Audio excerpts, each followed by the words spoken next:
Bharat Australia में deal हुई, मुनीर के जख्म पर मिर्ची। भारत और ऑस्ट्रेलिया के बीच यूरेनियम समझौते पर पाकिस्तान जल भुन गया है। पीएम मोदी ने परमाणु ऊर्जा के क्षेत्र में वो मास्टर स्ट्रोक खेला है जिससे पाकिस्तान के फर्जी फील्ड मार्शल मुल्ला मुनीर और वजीर आजम शहबाज शरीफ की रातों की नींद और दिन का चैन दोनों छीन गए। भारत और ऑस्ट्रेलिया के बीच ऐतिहासिक डील पर पाकिस्तान के पेट में ऐसा मरोड़ पड़ा है जिसकी दवा मिलनी मुश्किल। पाकिस्तान का असली दर्द है कि उसे कोई देश भाव तक नहीं दे रहा और इंडिया के लिए दूसरे देश अपने खजाने के दरवाजे खोल रहे हैं। इसे लेकर पाकिस्तान की स्थायी पीड़ा पर एक स्पेशल रिपोर्ट आपके लिए, देखिए। Please join with me in welcoming my friend, Prime Minister Narendra Modi.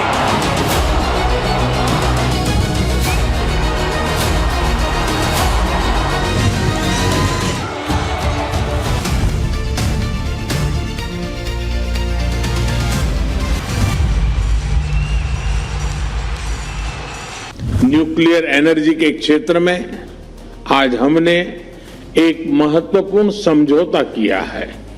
इससे ऑस्ट्रेलिया से भारत को यूरेनियम सप्लाई का मार्ग खुलेगा।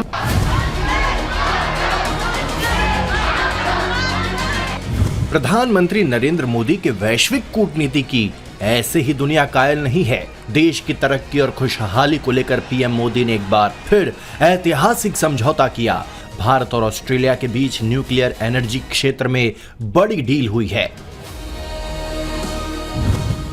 जिसके तहत ऑस्ट्रेलिया से यूरेनियम भारत आएगा, जिसका इस्तेमाल केवल शांतिपूर्ण उद्देश्यों जैसे बिजली उत्पादन के लिए ही किया जाएगा। इस समझौते से भारत को 2047 तक परमाणु ऊर्जा क्षमता को 100 गीगावाट तक बढ़ाने की योजना को पूरा करने में मदद मिलेगी। न्यूक्लियर एनर्जी के क्षेत्र में आज हमने एक महत्वपूर्ण समझौता किया है। इससे ऑस्ट्रेलिया से भारत को यूरेनियम सप्लाई का मार्ग खुलेगा और हमारे क्लीन एनर्जी के उद्देश्यों को नई ताकत मिलेगी। पीएम मोदी की देश के प्रति निष्ठा और उनकी कामयाबी पर पाकिस्तान का कट्टरपंथी गैंग जल भुन गया है, लेकिन पाकिस्तानी अवाम अपने हुक्मरान को लानत भेज रही है और पीएम मोदी की कार्यकुशलता की मुरीद हो गई है। दरअसल भारत हमेशा न्यूक्लियर एनर्जी का इस्तेमाल खुशहाली, ऊर्जा सुरक्षा और आर्थिक प्रगति के लिए करता आया है, जबकि कंगाल पाकिस्तान इसका इस्तेमाल विनाश के लिए ही करता आया है। लेकिन वो अपनी नाकामी को छुपाने को लेकर हमेशा भारत विरोधी दुष्प्रचार का ही सहारा लेता है। दरअसल पाकिस्तान की आवाम अपने हुक्मरानों से आजीज हो चुकी है। आवाम को न गैस मिल रही है, न पानी और न ही बिजली। ऐसे में पाकिस्तानी आवाम अपने हुक्मरानों को जी भर कर कोस रही है। पाकिस्तान के हुक्मरान हमेशा से ही सिर्फ अपनी जेबें भरने में जुटे हैं। अवाम के हितों की हमेशा अनदेखी की गई। हालात ऐसे हो गए हैं कि लगता है कि पाकिस्तान एक बार फिर कई टुकड़ों में बंट जाएगा। Bureau report, Times Now Navbharat. Operation Sindoor में करारी हार के बावजूद मुल्क की आंख में धूल झोंककर फर्जी फील्ड मार्शल बन बैठा मुनीर क्या मुल्क का बेड़ा गर्क कराकर ही दम लेगा? क्या यूएस प्रेसिडेंट ट्रंप का favourite field marshal Munir Pakistan के इतिहास का दूसरा जनरल नियाजी बनेगा?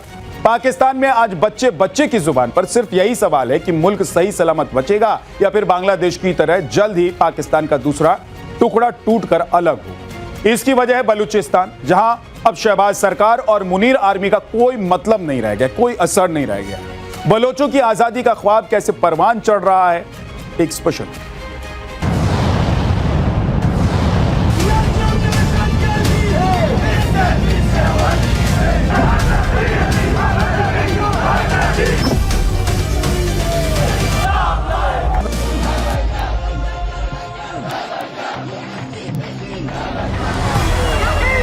क्या हो रहा है ये समझना इतना मुश्किल भी नहीं। मुनीर मुर्दाबाद चल रहा है, गृह युद्ध की आग में पाकिस्तान जल रहा है, बलूचिस्तान से पीओजे तक आजादी का आंदोलन जोर पकड़ रहा है, आवाम के भीतर आक्रोश की ज्वालामुखी धधक रही है।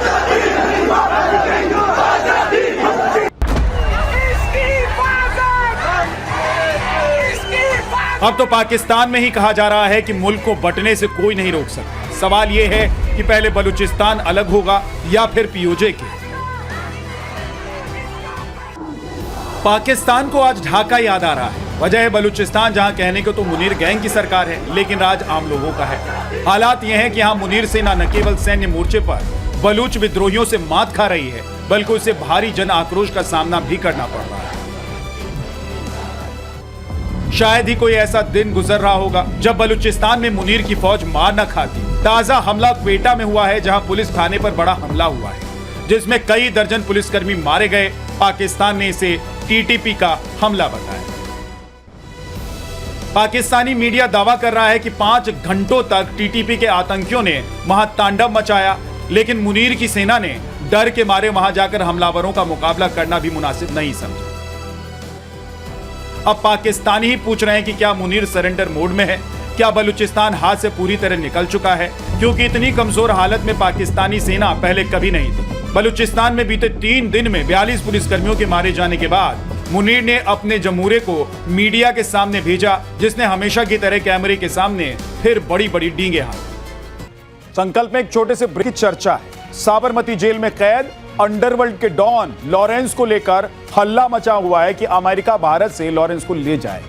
दरअसल अमेरिका ने भारतीय मूल के इंटरनेशनल ऑर्गेनाइज्ड क्राइम सिंडिकेट के खिलाफ बड़ी कार्रवाई करते हुए कनाडा और यूरोप के साथ मिलकर एक ज्वाइंट ऑपरेशन चलाया, जिसमें 37 लोगों के खिलाफ चार्ज फ्रेम किए गए। इसमें सबसे बड़ा नाम लॉरेंस बिश्नोई के साथ गोल्डी बरार, रोहित गोदारा और जग्गू भगवानपुरिया का है। सवाल यह है कि इंडिया से लॉरेंस को ले जाना क्या इतना आसान है? देखिए स्पेशल।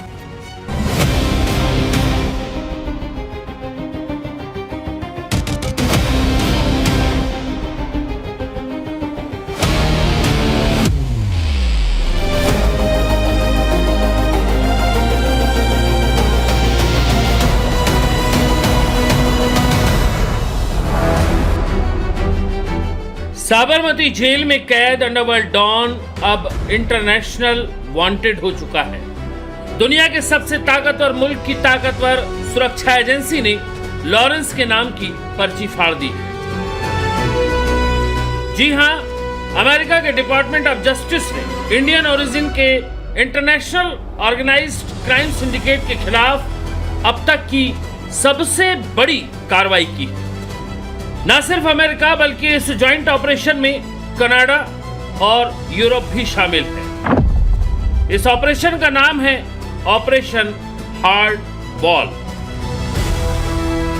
और इस ऑपरेशन हार्ड बॉल के निशाने पर जो सबसे बड़ा गैंग और गैंगस्टर है वो है लॉरेंस बिश्नोई का।